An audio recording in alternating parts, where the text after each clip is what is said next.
Got to shout out John Michael D. He tagged the podcast before kickoff and said, "Little stitious, what's going on with Carson's eye black?"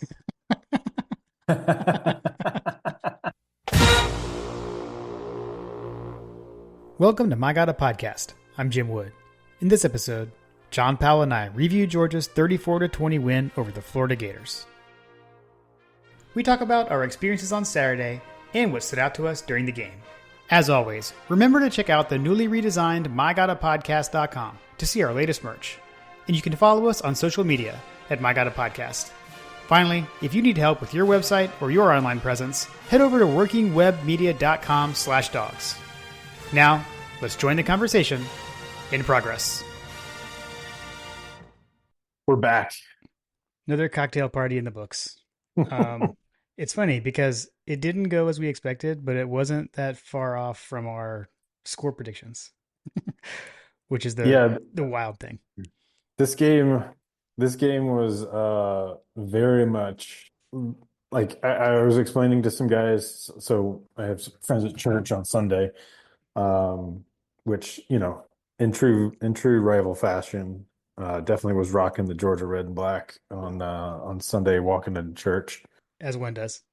as one is want to do on on Sundays in the fall in the Kirby Smart era. Um, I got a lot of questions from some folks like, "Oh yeah, Georgia didn't look so good," and I was like, "Yeah, definitely didn't look great, all that great." But before the podcast or before the game, we had all kind of basically predicted around that same kind of score line. Yeah. Um, Yeah. and yet we're unhappy with it. I know. I know it was so weird. Like the whole game, the funny thing was I actually kept like my inner monologue was I was reminding myself like, we might be heading right towards around where we said this was game was going to finish. And like you got Florida's point total. You said 38-20. I said 31-17. So if you kind of like average our Georgia scores is right there at 34. And then you had Florida's point If total. Like if you Beck didn't throw one of those interceptions. one less pick, or I guess one less in the first half at least. Thankfully they didn't do anything with the pick in the second half, but yeah, it, I saw some Texas people were like, "You mean scoring off of Beck interceptions was an option?" yeah, nice, nice. Yeah, I I don't know. I mean, like I don't really know so much how to feel about it. Like, there's like on the one hand, it's like this, it's kind of like the standard is the standard kind of thing, and like we're spoiled, and so we expect to see these things. But the other side of it is four in a row over Florida for the first time since I can remember. Like the last time we did that, like I was The born, 80s. but I don't remember it. Like I wasn't. You I were was in diapers. right. I was too young to remember it. So it's like when you think about it that way, and like we're still on this. We haven't lost to anyone not named Alabama since we lost to Florida in the COVID year. Like when you think of that in like the grand sense and then the grand scheme of thing, and we beat one of our biggest rivals by like this is a rival by the new My God a Podcast standard that we set answering Brett's question last week, right? Like this is undoubtedly one of our biggest rivals. We beat him by 14 points.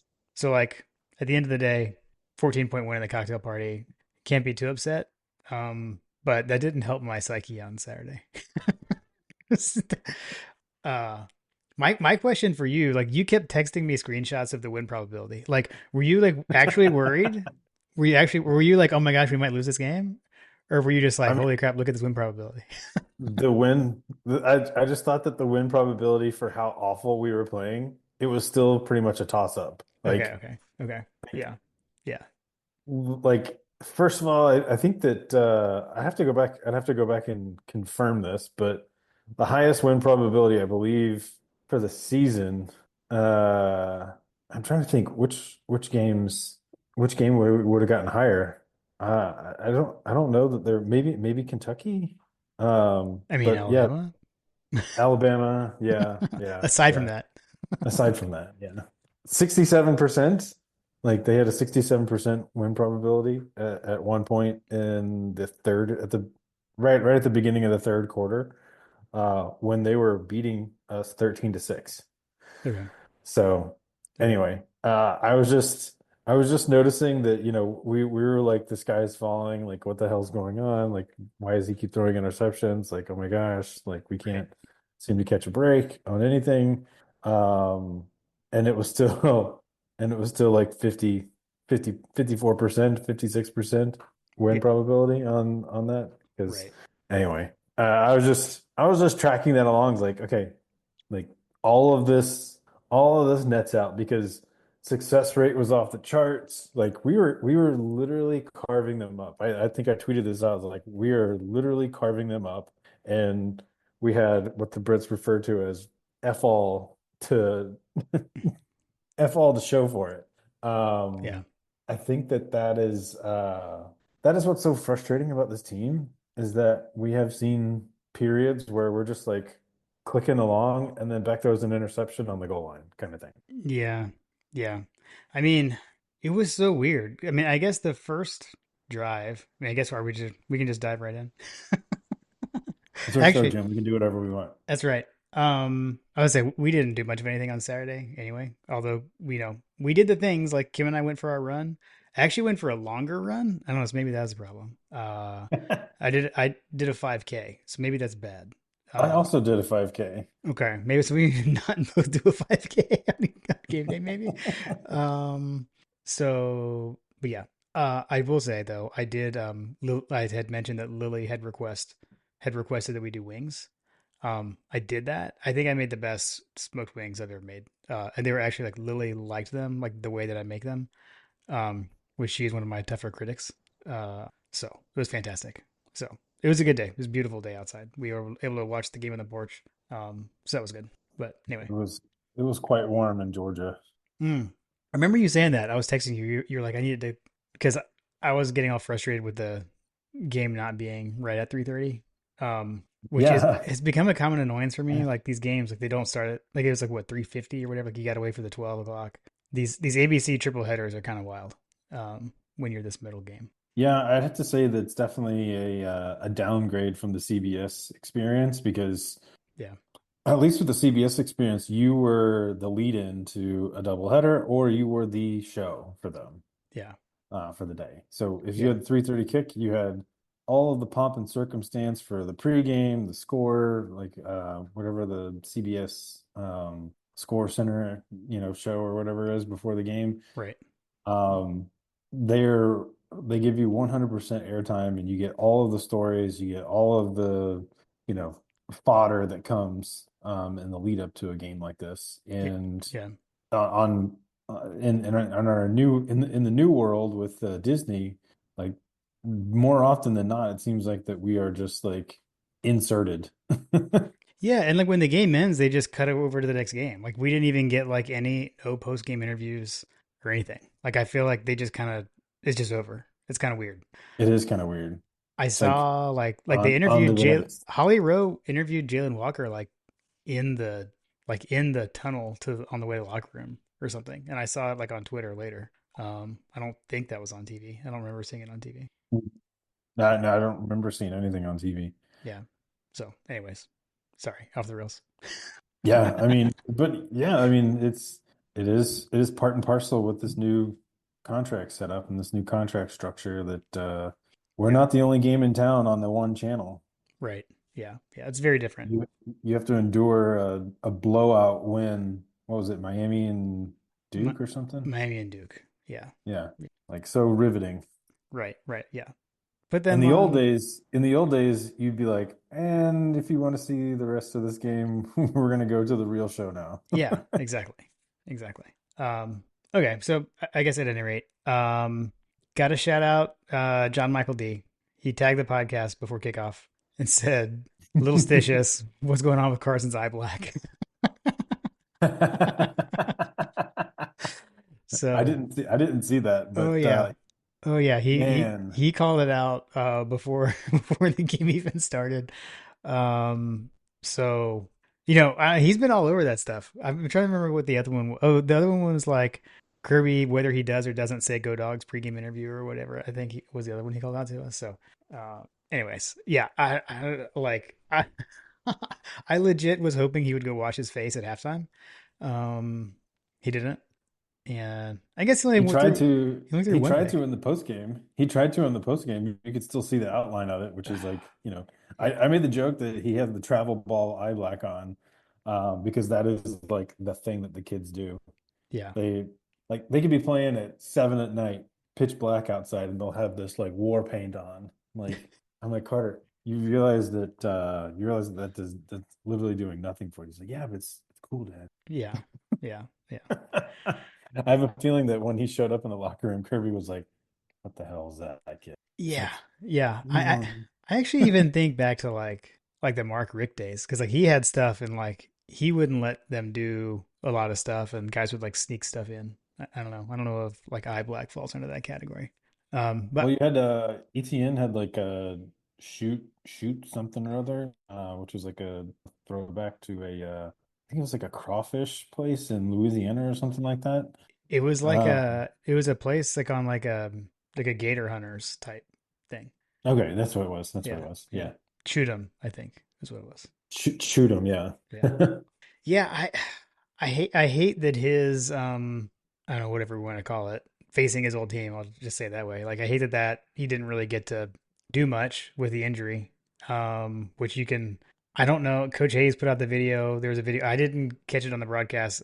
I mean I know he does his reviews like from the Skycam. So maybe it was just more shown on the Skycam and on the broadcast, but there was definitely a post play shenanigans going on in a scrum and I don't know if Yeah. that was when he took the shot to the ribs or if it was separate. I'm not sure. Hopefully that wasn't it, but who knows? I don't think it was that one, but there Yeah, definitely was some extracurricular activity. I think that yeah, hopefully the players and the coaches are picking up on that and having the guys, keep their heads on swivels, not only for themselves, but for their fellow man, their fellow teammates to I think the issue there was that no one noticed, and so he was just getting a free rein on a defenseless running back, key yeah, player. yeah, Um, Definitely, that's in the vein of these rivalry games, man. You got the Nick Farrellys of the world, the Pouncey twins, like all that yeah. stuff. Right, right, Who right. was it that was trying to gouge out one of our players' eyes back in the day? Yeah, I can't. Was I it think it was Zamir Spikes? White or Wasn't it something. Brandon Spikes? Brandon Spikes, yeah, that's It what it was was. Oh, no, yeah, he it went was after just no Gurley Sean or something. No, Sean, yeah, because it was basically like it was the year after the it was 2008, so the year after the everyone running on the field it was the year after yeah, that. Yeah, yeah. Um, but yeah, I mean you're right. Like that's the crazy thing about this team is it's like we still haven't seen a full game. They have not put together four quarters all year. They still managed to knock off Texas on the road even without doing that. Like you said, I mean we came out like actually looked pretty good. Like we looked good on that first drive. I mean, should have had a touchdown to Cash Jones on the first drive. You know, Carson overthrew him. But he was open. He had a wheel route open for a touchdown. I think there was a check down underneath that probably gets a first down on that drive and it doesn't stall either. But then even after that, you know, we get the ball right back, go right back down the field, and again should have had a touchdown. And that's the one where I know so we stalled out, ended up kicking a field goal in the second offensive drive. And there was a point where you texted in our text thread like, "Oh my gosh, Cash Jones was wide open." Like there was definitely a play inside inside the 20, if not inside the 10, where like Beck threw it to Delp kind of like underneath. But if you watch, and again, shout out Coach Hayes, like both Dylan Bell and and Cash Jones were both open. Like he could have thrown it to it as a touchdown to either of them, but instead he took the check down to Delp. And so this is something where, as always, we were talking before we record. This is the part where I was like, oh wait, we need to record because I want to talk about this. What I'm curious about in that scenario, and this is something like Coach Hayes pointed out, like maybe Delp was the first read and he's there and so he takes it. Maybe that's what what Beck is coached to do. But what I'm curious about is like where is the discrepancy? Because if we go back to the Stetson Bennett and Todd Monken offense, it always felt like Stetson was almost like reading the play like in reverse there. It was like deep shot is priority number one. If it isn't there, then I'm gonna work my way back and find some kind of check down. But it feels like Beck and Bobo like are doing the opposite, where it's like hey, if that thing right in front of me is there, I'm going to throw it. Like, I'm not even going to wait to see if this thing downfield is going to develop. I mean, there's times that we do, but that seems more like it was like the norm with Stetson. And I don't know if that was like the Stetson gunslinger type thing, and Beck is more conservative, although he definitely isn't conservative with the ball overall with the interceptions, but like I don't know, it's just odd. There seems to be a lot of times with Beck where there's a guy open downfield, but he's either like it's too late, like he's already thrown the ball, or like he's already made up his mind, where he's going with the ball. I'm curious what the deal is with that, you know. Yeah, I would say that some of that's probably due to the lack of confidence I feel like that he has in the receivers that are around him. The Mm, drops are involved there.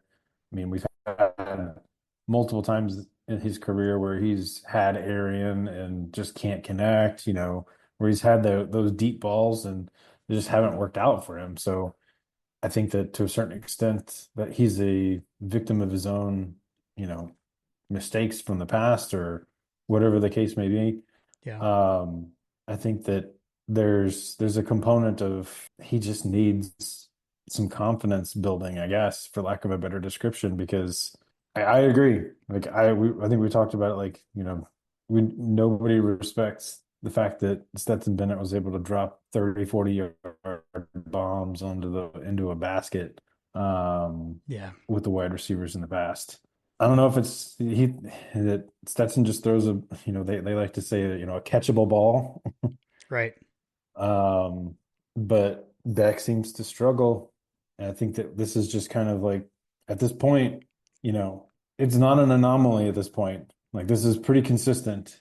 And we've now seen three consecutive SEC games where he's had multiple interceptions. I think John tweeted out something. He had like 8 interceptions in three back-to-back SEC games, and Georgia won all of them. In that, in games in the past and regimes in the past, like I hate to say it, like, if this is a Mark Richt team, we lose that game. I don't disagree with you. But and that is just a stone cold like Kirby Smart's teams are just built different.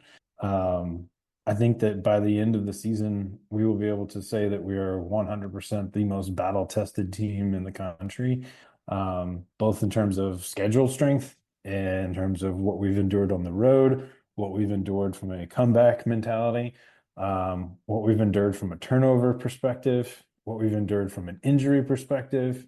People talk about like, oh yeah, if our quarterback hadn't gone down, which, there's an argument to be made that may be true, but we were kicking their ass when he was in. Yeah. I So mean, like, he was what, I mean, he was like 2 of 6 for like 47 yards. I mean, he threw a touchdown pass, but like on a busted coverage. So yeah, yeah, I don't know. I don't know about all that. Like, you can say whatever you want. Like I'm at the point now, like whatever. yeah, Opposing fans can say whatever they want. Scoreboard, but like, yeah, I don't know, man. yeah. When you're negative, when you're your overall play, I haven't seen like the breakdowns, like what the EPA was at the beginning of the game versus the end of the game. Right. Like their overall EPA was like super negative. Yeah, Like we I think it were. was like negative 40. That Yeah, like the Parker Fleming, like, did we really lose that bad? Like, net EPA differential was pretty significant in this game. Like, Georgia dominated this game. We should have won by more. I mean, and again, turnovers, right? Like, just holy cow. And this was should have been where a name your score game. it should have been. I mean, and the two picks in the first half, I mean, those were on back to back drives. The drive where the first pick was thrown, I mean, had a good drive going, and he had made good throws. Receivers were catching the ball. Like, I'm not saying there weren't any drops in this game, but like at the beginning, at least, like guys were catching the ball. Dylan Bell was like snatching the ball out of the air. Shout out to Yeah, the Jalen unofficial. Bell had a great game. Shout out to the unofficial official. Had a great game running the ball. The end around was sick. Like, sorry, Craig. That I think that was very similar to the play that we ran against Alabama in the SEC championship game last year, but very similar play. Great result there. The catch that he made, like going across the middle near the goal line, where the defender Oh yeah. tipped it, and then he did tip drill to himself, and I think probably just knocked the wind out of himself when he landed on the ball. I think, but that Yeah, was he landed phenomenal. awkward on that one. Yeah. So he showed out. So I thought he had a game, had a good game. But yeah, I mean the first pick, I'm trying to remember which one was which, but oh, the first one was the one where he should have just thrown it away. Like no one was open. He was outside of the pocket, throw it away. Instead, he tries to force it to London Humphreys, and it wasn't. I mean, it wasn't there. I mean, and then the second pick, he threw it into triple coverage. I mean, I think he got baited or something. But it was triple coverage. Either throw it away, take the sack, where like that to me, that is his thing. Is it's like he's not. Sometimes you just have to cut your losses and live for another down. Mhm. And those things, and they're happening on first down. Like, dude, it's first down. Like, we don't have to. You get 3 or 4. To get a first down. Like, you don't have to get it all right there. Like I mean, that's the thing. That's the carelessness thing that's killing me with this. Is it's just like survive the down. I don't know. I think that something I'm curious if you heard Coach Hayes say this in his review, and something that I feel like I heard Nathan say on their preview of the setup for this game. Um, what I felt like I was seeing live, and what feels like is been happening in these consecutive games, is that if you want to have success against Carson Beck, you need to blitz him and bring the pressure, Mhm. and in anybody that's in coverage, set up to keep everything in front of you. If you do that, like eventually they're going to get pressure on our guys and he's going to make some bad decisions. It's like to put it in tennis terms, like get the ball over the net until someone and force the other person to make an error. You know what I mean? Yeah. Like as long as you get the ball over the net, at some point someone's going to mess up and it's not going to be you because you're getting the ball over the net. Yeah, you lose Like 100% of the points where the ball doesn't make it over the net. That was what that's exactly. what my high school tennis coach used to say. Exactly. Exactly. Uh, So like basically just keep everything in front of you, prevent the big play and shell. Like it just felt like that they were intermediate passing. There was just a shell of defensive backs and our guys just couldn't get open. yeah, I think I will say the thing that Coach Hayes pointed out was just like around zone coverage that was where he was struggling more so, and that they were kind of like disguising things to make him think things were open that weren't, and then the zone would close and that's where those picks came in. But when it's man to man, he's doing much better. So that was amazing.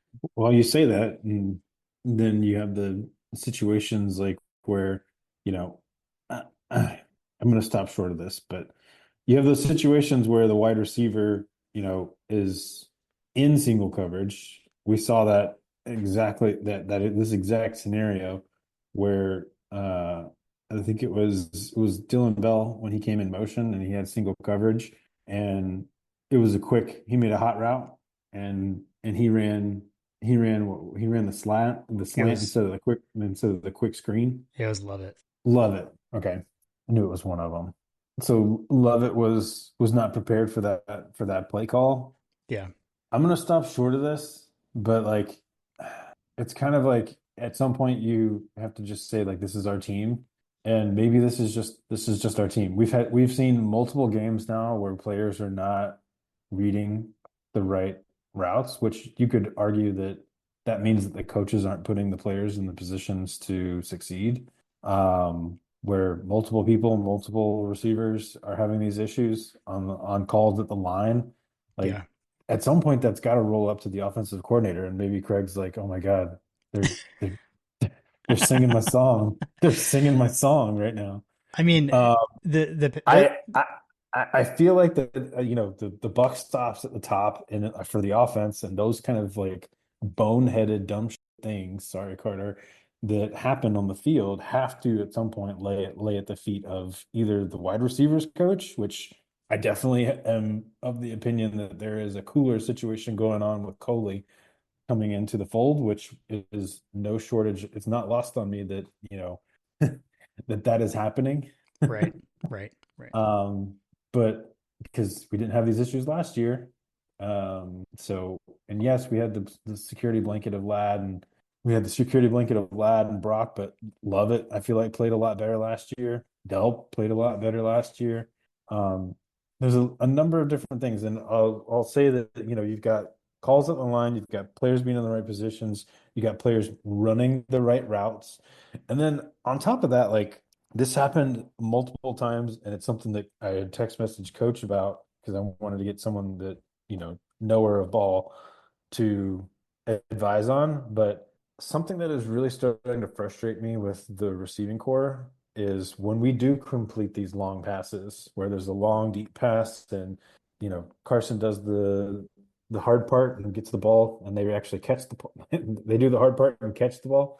um they just stop, like all of their momentum stops and they try to change direction instead of just continuing to go either north and south or taking their momentum to a position that allows them to gain yak. Right. And I feel like that in the SEC in particular, when our players are running full speed and they completely stop, you're basically just dead. DOA, like just full stop. Like none of you are Lad McConkey where you can catch the ball and get acceleration like a Ferrari. I hate to say it, but like there's no like breakaway speed. Like it's like that old EA Sports commercial. That doesn't show my breakaway speed. I would I would argue Arian has it, but I get your point, and I know what you're talking about. I mean, even Arian has done it several times this season where I think he did it in this game where he stopped and I was trying to I juke someone out and just got tackled immediately. I know the play you're talking about. I 100% disagree with your assessment of that play.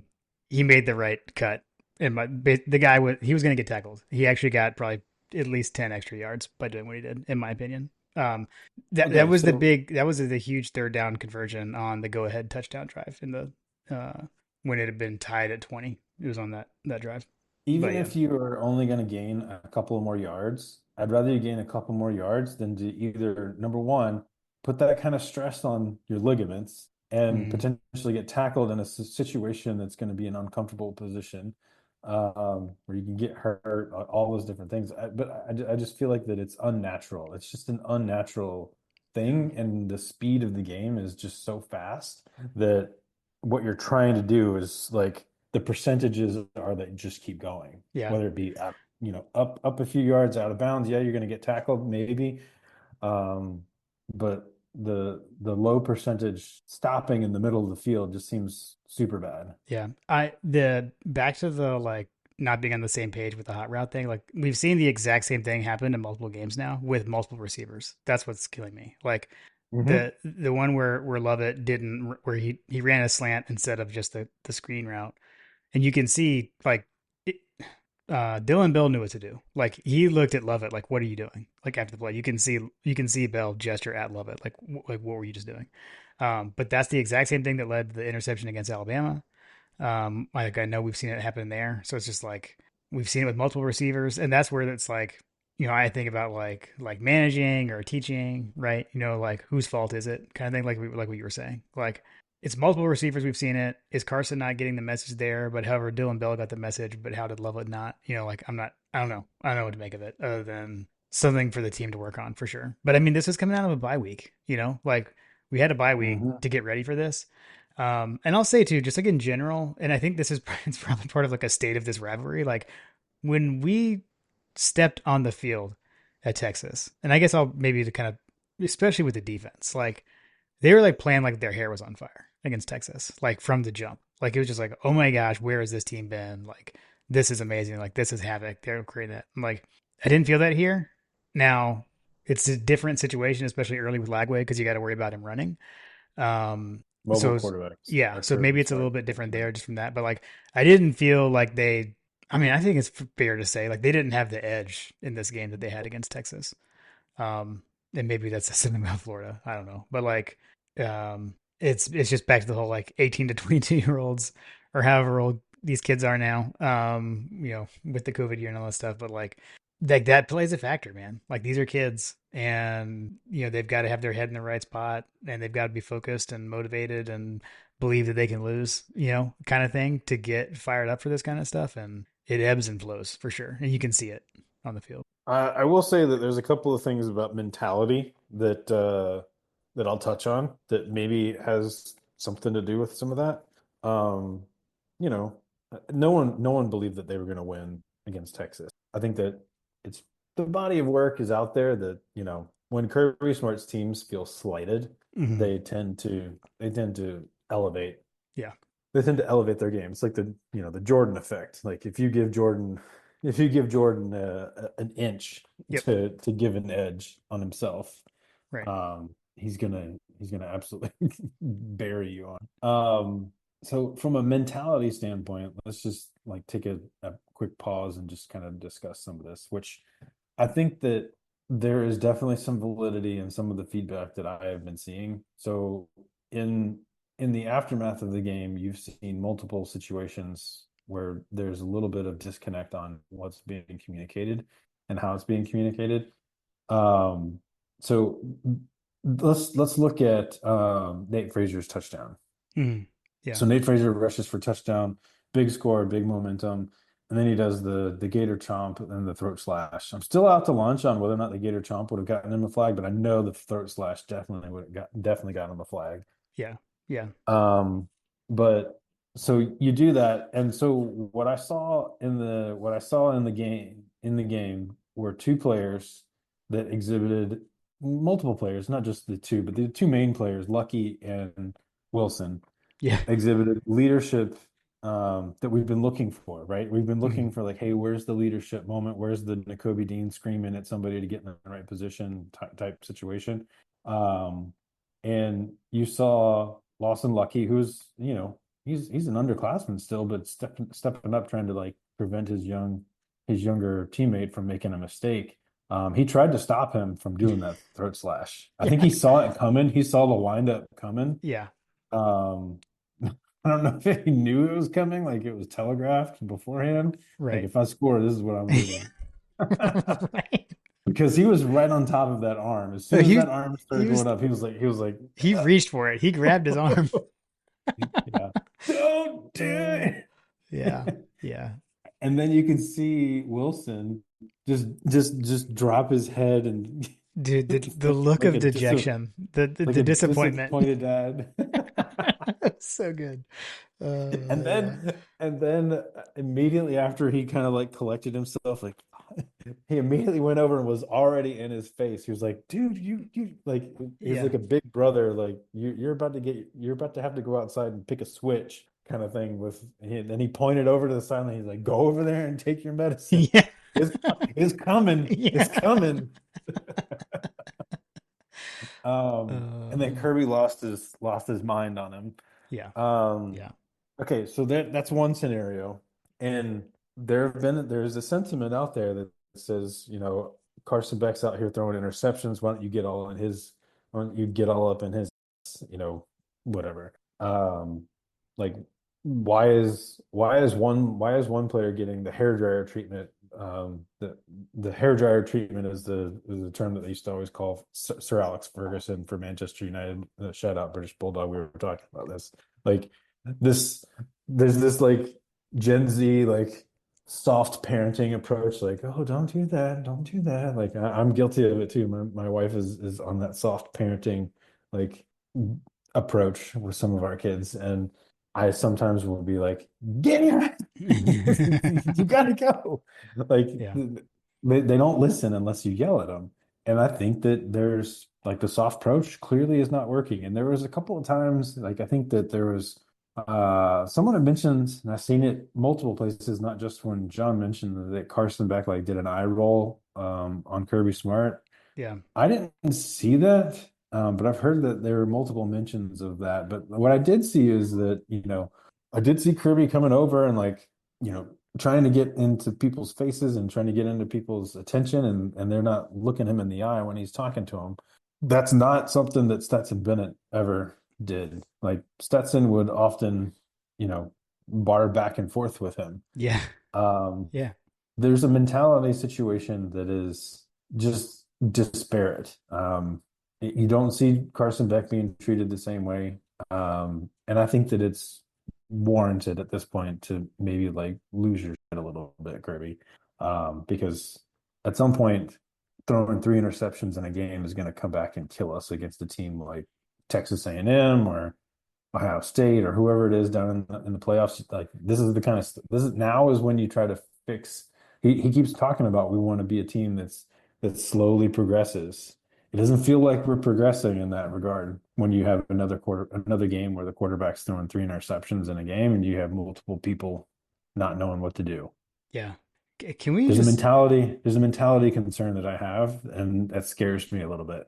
can we pause for a moment about the commentary that you just gave? And you're saying this, and it's like it's not like the way Stetson did it. We got SEC shorts saying the mailman's not walking through that door. Like, man, who would have thought in 2020? Like, I holy know. Well, cow. I mean, yeah, I mean, it could have been anybody. I feel like he did that with Fromm. Like, I feel Yeah, like he lost his mind on Fromm. yeah, yeah. That's fair. He No, definitely lost his mind. He definitely lost his mind on Mathis. right, right. Yeah.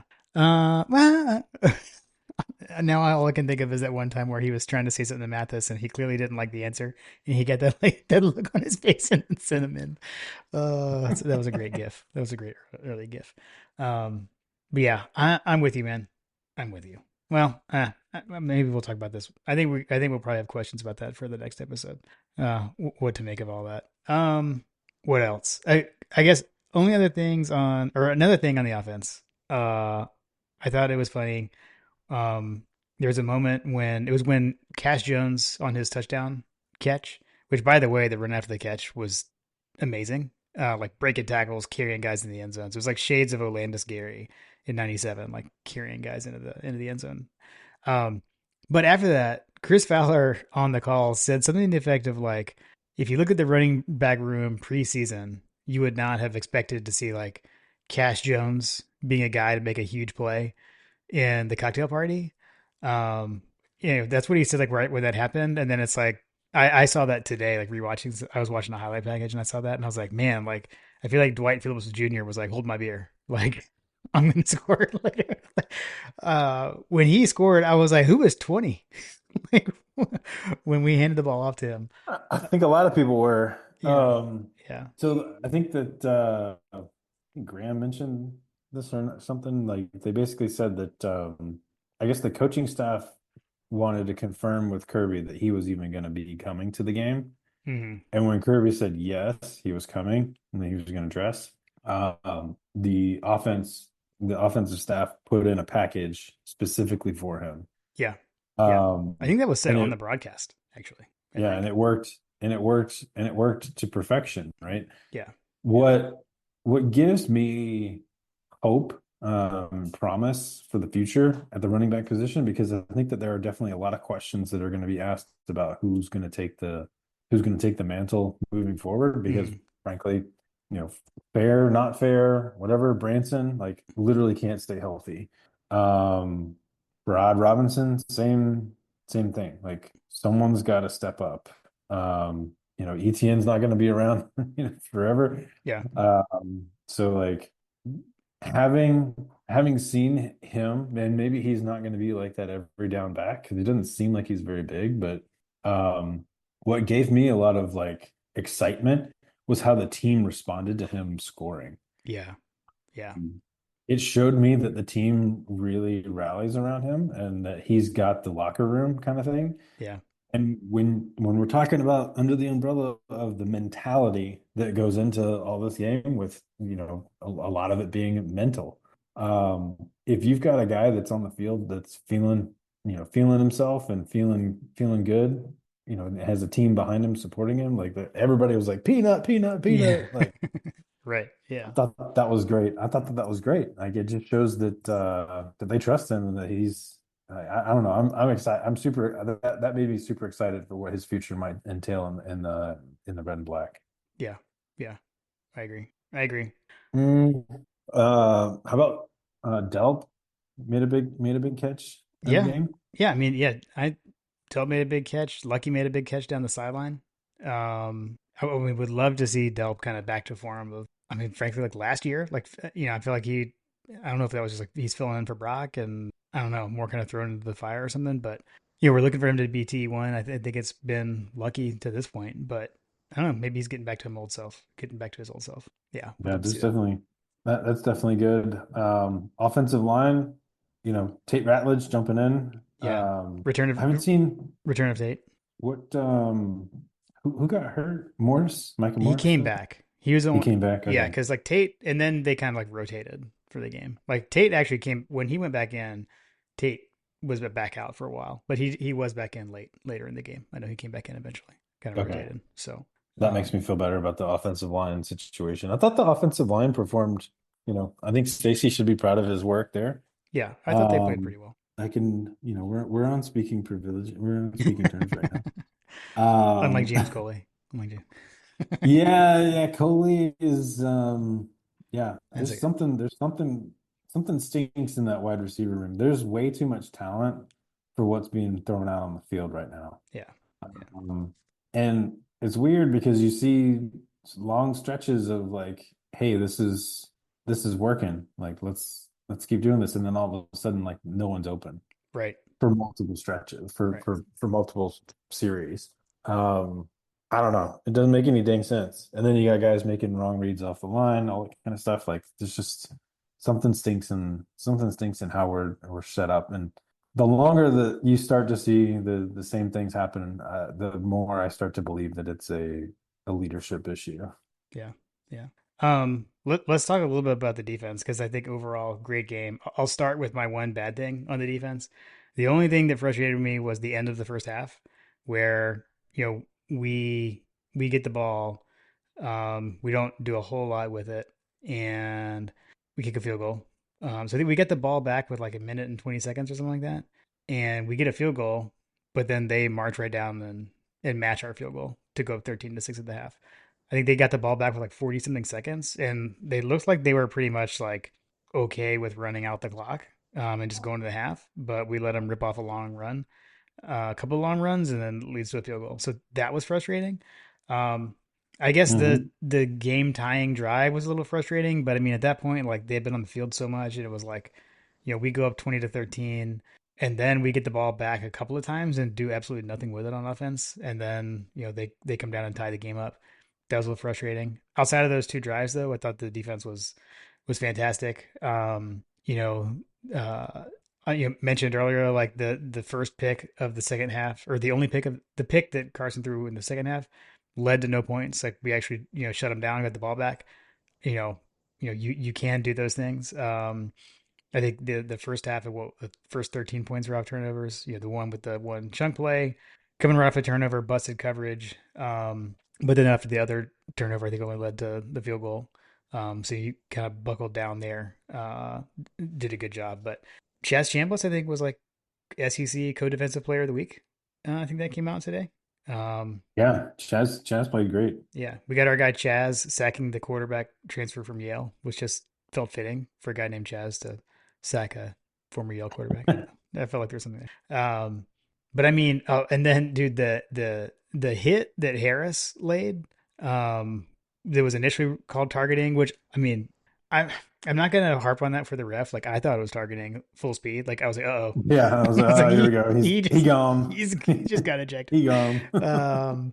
But I think good job of the replay booth, unlike in the Texas game, of taking a look at it and getting the call right. He did not leave with his head or anything, so I thought that was a good clean hit. It was a really good hit. And I will say too, though, I mean, the defense got even better in the second half when Dan Jackson was back and Aguero. So turns out those guys make a difference as well. Yeah, Dan Jackson's just sticking his nose in every play when he came back in. Yeah, Felt like Aguero and Dan Jackson were just kind of like release the hounds kind of situation. yeah, The As far as defense goes, I don't know. I still am looking for more out of the defensive line yeah, situation. Aside from that, like there's not a whole lot that I would nitpick on. Like you said, they got burned in 40 seconds to kind of hold. They had the opportunity to keep Florida, scoreless there at the end and the end of the first half, and they let them score. That kind of was frustrating. The busted play in the context of that's not the first time it's happened, mm-hmm. and the fact that he got caught looking in the back of in the backfield on another play that resulted in a super long gain where it should not have been is again another situation where like, are we missing Fran Brown kind of thing? Like, what's going on with the secondary? Malachi Starks is taking a steep drop off in terms of his production this year. This year, man has lost millions of dollars, I feel like, this season. Mm, Um, I don't know what's going on there because he's making rookie mistakes. And you're not used to seeing a player of that caliber make rookie mistakes. But it's so inconsistent because you saw him lock everyone down in the Texas game to, the overall point of the team and the defense playing with their hair on fire. yeah. I jokingly made fun of the fact that he got engaged. So, much like Carson's problems with the Cavender twin, like, guys, let's focus on football. We Yeah. can get engaged. We can get engaged in all these things after at the end of the season. Malachi was dating her the entire time in college, but we can move on. I know, whatever. I'm still gonna blame it. uh, It's a different mentality, man. It's a different mentality. uh, When it's your fiance, yeah, you have to pony up all that NIL money for a diamond. Um, uh, Anyway, those plays where he's looking in the backfield and allowing himself to get out of position are super super concerning. That's the only thing that I'll say about the defense. Other than that, I think the tackling was pretty good in this game. I don't necessarily know of any egregiousness that I've seen in the past. that's a good Like point. I obviously, hadn't really thought about that because that's definitely something I've been yelling at my TV a lot this season is like tackle. I don't think Mhm. I did that as much this game. So, Yeah, yeah, dude, the CJ and Allen interception was ridiculous.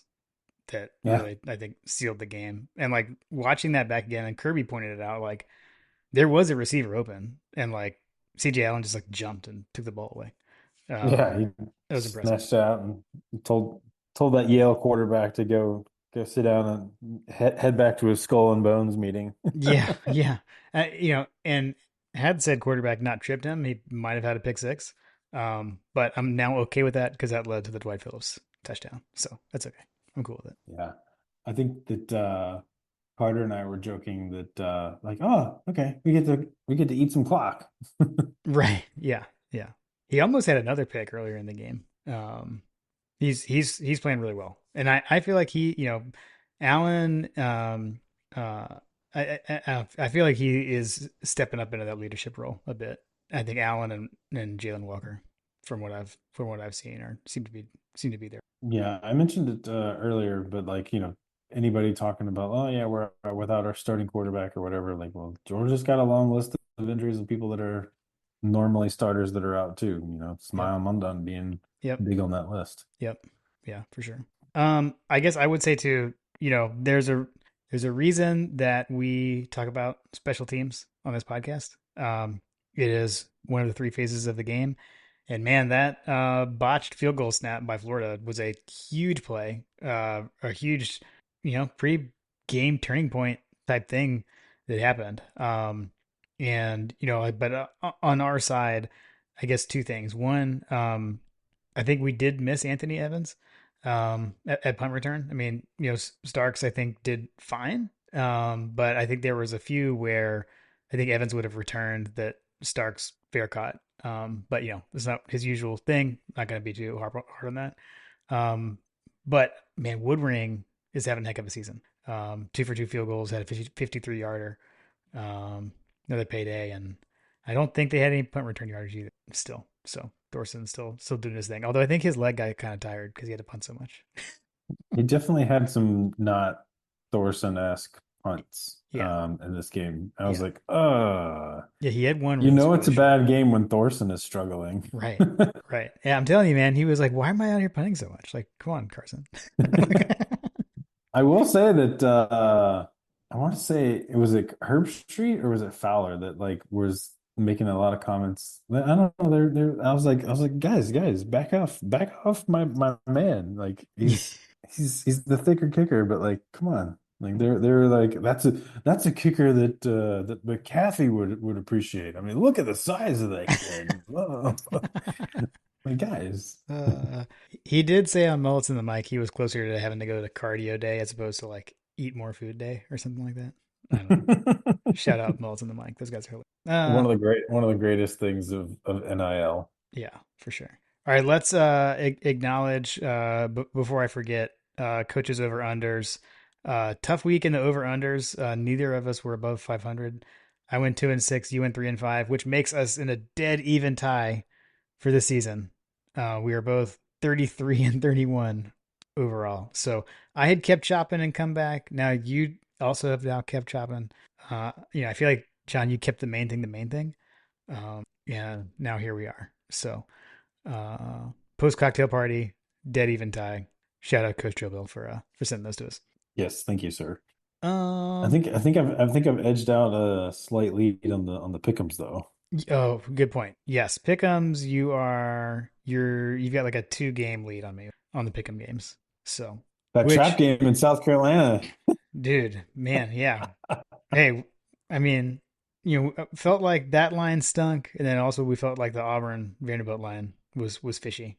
So I think I know I took Vanderbilt. Did we both take Vanderbilt? I don't know. We both got 1 game wrong. I think there was a little difference there, but yeah, that was fun. I watched a good amount of decent amount of football on Saturday, but Mhm. Yeah, there was a lot of football. There was a lot of football to be watched. I do always enjoy seeing the post game cocktail party, the players all jumping into the stands and hanging out with the fans. I saw what felt like Carson hesitating on whether or not he was going to run and jump into the Yeah, stance. yeah, I was like, is he thinking like that someone's not, someone's going to give him an earful? Like, what's going on? right, right, yeah. I did see like, I don't know if this was on purpose or what, but I'll say shout out to my man Lucky. He strategically picked the spot that he jumped into the crowd, where Mhm. he was literally surrounded by beautiful women, and then some of the other players were surrounded by a bunch of dudes. Like, I don't know. Well played, young man. The college, the force is strong with that one. He's like, I think I'm gonna jump here, not so much over here. I'm gonna jump in here. Yeah. Yeah. I mean, it's the cocktail party. I Kirby does not like these guys. You know that I think that fuels him. Um, I mean, I kept trying to think of like, what does this game tell us, and where are we going, and all this kind of stuff. But I just don't know. Like rivalry game, we won it by 14 points. I have to say it. I have to say it because I was thinking it during the game. First of all, did you change clothes or did you change anything like in Good the midst of question. Fair question. that game? I did. What did I do? Okay, so there was 2 things I did. So we were outside, right? And I told you like there was like a little bit of a cross breeze on our porch, right? So I was in t-shirt and shorts and I got kind of chilly. So there's actually a point where I went inside and I grabbed a jacket, like a very lightweight jacket, and I put that on. And then I'm like full disclosure, I did that before Carson had thrown any picks. So then like the interceptions started happening, everything. And then it was like halftime and like it was all over Twitter, right? Everyone's like, all right, everyone go change, like blah blah do all this stuff. And I was kind of like, I'm naked. right, yeah. I was like, yeah, people were like, yeah, don't worry, like nothing's on. So I did go. I basically switched from having the jacket on to having on long pants. So like I put the jacket away in the closet and I went and I swapped out my shorts for like some Georgia sweatpants or whatever. So that was the only wardrobe change that I did. So I realized that my FTMF hat, I wasn't actually wearing it, so I put it on for the second half. mm, Um, I also realized that I didn't have a bourbon, so I started drinking bourbon in the second half. okay, okay. I don't. I was strictly on beer. I was drinking beer, but that's what I drink. When I'm at home, I don't drink bourbon during games. I don't. I had the classic city lager, so that was normal. That was nothing different. So, in fact, I actually like. I think Kim and I had a cocktail before the Alabama game. So I was like, no more, sticking to beer. But it's uh, a cocktail party. It's I know that totally was the other thing. I the definitely hall crossed my mind. pass. Crossed my mind. Almost did it. Thought about it, but stuck with the classic city lager because I had some. So, Yeah. but yeah. So Oh that was all man. that I did. That was the only changing I Okay. I had to cover off on that. I think that was important to note on, how you approach the game, like did. totally impacts how the teenagers play. I know my sister texted me like at some point like when we got one of the picks late or we got the pick late or something, and she was like She's like, I just put my fleece on, and that caused that interception or whatever. It's like, Yes. so The answer yeah, is yes. yeah, it works. It works. Well, yeah, Oh man. I tell you what, man, this college football is drunk, man. College this season is I think someone said it earlier, like this season has like 2007 vibes on it. yeah, yeah. I I've been definitely saying that. I definitely think that is starting to, come home to roost. Like I think that was it John that sent the Yeah, he said that today. the text thread he sent the text thread the tiebreaker scenarios like where you know, Georgia loses one game or something like that, and like it was like this doomsday scenario where like everybody would have two losses and all the tiebreakers would basically like be a wash. And now we're like talking about, oh shoot, like we were joking about like what are the tiebreakers for the SEC, and it could potentially come down to it legit has a very, very strong opportunity to end in a coin toss. There is a scenario that's not in the the craziest thing that would need to happen would be Florida beating Texas this week. So that's I think the most far fetched thing, but there is a possibility you could have 8 teams tied for first in the SEC: Alabama, Georgia, LSU, Missouri, Ole Miss, Tennessee, Texas, and Texas A&M could finish in an Is eight that way tie at is 6-2. is that a doomsday scenario or is it a like Mick drop SEC? It just means more like suck it, everyone else. We're all good. We beat each other. I mean, that I think it's I don't know, man. Like I think personally I think that's a nightmare. I mean, you could float it as, "Oh, our conference is so balanced, right? Like we beat each other up and blah blah." But I mean, how are you going to pick You look at some of the losses that are on there. It's yeah, like but then also just the whole like, okay, well we have 8 teams that are tied and we're going to use our tiebreaker methodology to pick two to play for the SEC title. Like that's going to be weird. So, that is weird. yeah. Smaller A conferences, John, smaller conferences. Uh, contract. yeah, yeah, I mean, that Clemson win's not looking as shiny as it did yeah, before the weekend too. yeah, Um, yeah. I would say that we have that leg to stand on versus some of these others. Um, I still, I mean, I guess that you could say that Miami maybe has the best team in the country as far as like how they're playing. I mean, They've got, I still think it's Oregon, but well, I guess that's fair. Oregon. Um, I'd say Oregon and Miami have the two best that like they may be the two best teams right now, but like on that same vein, like where are the quality wins kind of thing? Like right, is the Big Ten actually that good? Like Ohio State beating Penn State right. um in Which fairly strong fashion. And I don't know. Any team that from anything other than the SEC, I find like very, very fraudulent vibes. well, we're gonna find out how the committee feels about that tomorrow. We're recording Monday night. You're talking First, about the election, Jim? no, yeah, yeah, no, Oh, there's more than one election tomorrow. yeah, yeah. First playoff rankings come out tomorrow. I think what I'm most curious to see is where they put Indiana. I'm really interested to see like, does the committee put Indiana higher than the polls are? That's what I'm most curious about. So we'll see. Um, Also, before I forget, totally random. My quick basketball note for Fletcher. Georgia won the season opener tonight, 83-78 over Tennessee Tech, and freshman Asa Newell tied Dominique Wilkins for the most points in a freshman debut in Georgia basketball history. So shout out Asa Newell. So couldn't finish before saying that. I It looked forgot. like a fun time based on the pictures I saw too. Yeah, yeah. I got to watch most of the game on the SEC What Network time? Plus or whatever.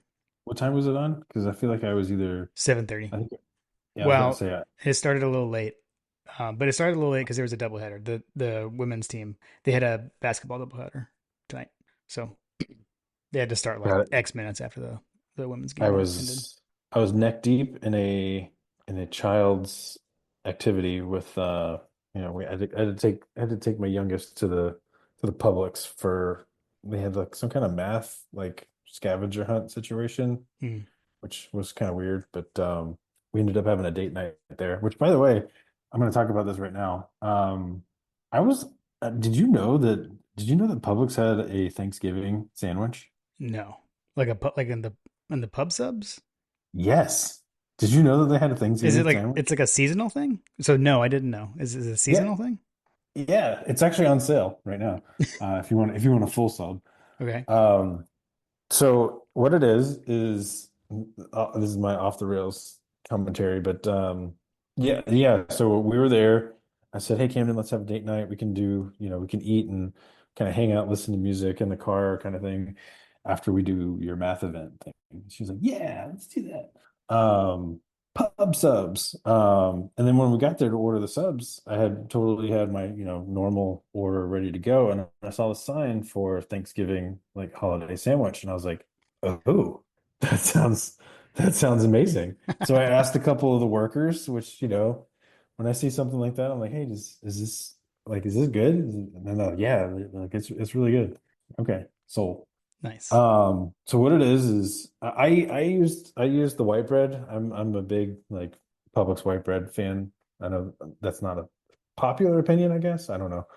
Um, I feel like that the memes lately are that the bread is dry, but so I use white bread, oven gold, Boar said oven gold turkey, and on the bread they do mayonnaise. I don't do mayonnaise. I do oil, a little bit of oil on the bread, and then they have the cranberry relish that they sell in the Publix deli. Do you know what I'm talking about? Yeah. It's Yeah. like orange. It's like an orange cranberry relish situation that they put on the bread. So they do that, and then they put the turkey on, and then they do the Gruyere cheese. And then they do bacon, and then they toast it. You toast it, and then do your toppings. I just did lettuce. Trying to keep it as pure. Actually, I did spinach. I'm trying to get a little bit more green. I did spinach on the sub, a little salt and pepper, and dude, it was phenomenal. I That sounds was good. I was thoroughly impressed. I did not even know this was the thing, but it's been around at least since 2020 because I Interesting. had to go back and look at I never even knew that this was an option. Right. Never. Yeah, I've never noticed that. As a Although former Publix employee, I applaud whoever put that together because I never would have thought about it. nice. I have to get that. Next time I get a pub sub, or we'll have to get some before Thanksgiving, I guess. I I'll give that a shot. definitely I definitely recommend it because it definitely was a game changer. I told Carter all about it and he goes, "Dude, that sounds amazing." Nice. Nice. Sweet. Although Carter doesn't like cheese, so whatever. Sorry, Carter. Gotta deal with it. All right, man. Well, it was like I said, man. I don't know. I'm just going with 14 point, two touchdown rivalry game win, and I'm gonna have to lean on the coaches to help figure some stuff out because we got the we're heading into we've got a gauntlet here these next 2 weeks, so Yeah, is it a gauntlet? I don't know. Whatever. I we can know talk about that that. I feel like it's not. Yeah, we can talk about. What I will say, dear Georgia fan, is something that we all kind of talked about on the various text threads, but there's been a lot of calls. Like, I guess the joke was that Carson Beck has arrived because everyone's calling for someone else to play quarterback Hmm. amongst those people that was questioning, like maybe we should throw someone else out there because this just ain't working out, like the interceptions. But there's a reason why Carson Beck is throwing the ball under center for the Yep. University of Georgia. I think that is not lost on me. And what also is not lost on me, and is probably where we should all just like camp out in for the remainder of the season, that this is just our team. Like we're resilient. Like resiliency is one of the pillars, right? Like we're Hmm. we're a resilient team. We're a very talented team. We have the best coach in the country, bar none. And he is very quickly becoming one of the best coaches ever in this sport because we are we are an undefeated team against anybody not named Alabama Yeah. for 4 years. Yeah. Yeah. And there's a reason why he's got Carson Beck in the position that he's in. You don't get to that level without, knowing what you're doing. So trust that Carson Beck is the quarterback that gives us the best opportunity to win. And we should just all get used to that. because I don't know that we're ever going to see anybody else under center unless, we don't throw interceptions and decide that we're going to blow someone out 50-0, and we maybe we'll see Gunnar Stockton and maybe see Jaden Rashada. Yeah. Um, but yeah, in Kirby we trust is ultimately the battle cry right now. Yeah. Agreed. Well said, man. Well said. I think And I and needed that too. and go dogs. Go dogs.